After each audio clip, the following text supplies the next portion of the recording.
कल माननीय आयुक्त साहेब इनके ऊपर दरेगांव हाईवे रोड पे, जूना आगरा रोड है, वहाँ पर हल्ला किया गया है। उस हल्ले के निषेध में हम लोग मालेगांव महानगर पालिका के कर्मचारी कामगार उस हल्ले का निषेध करने के लिए आज पेन डाउन काम बंद आंदोलन किया है।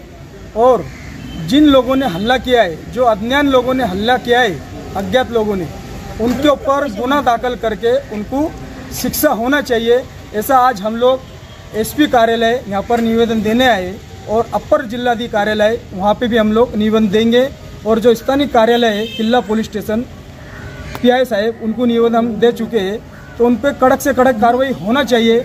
और मेरी आप लोग मीडिया लोग से भी विनती है कि ऐसे जो कर्मचारी लोगों पर जो हल्ले होते हैं, आप लोगों ने भी उस चीज़ पे आवाज़ उठाना चाहिए। ऐसे लोगों पर गुना दाखिल होना चाहिए। आप भी एक समाज के कुछ लगते हैं, आप भी एक समाज सोशल है, मीडिया भी, आप लोगों ने भी ऐसे लोगों पर कार्रवाई होनी चाहिए। आप लोगों ने ऐसा करने चाहिए।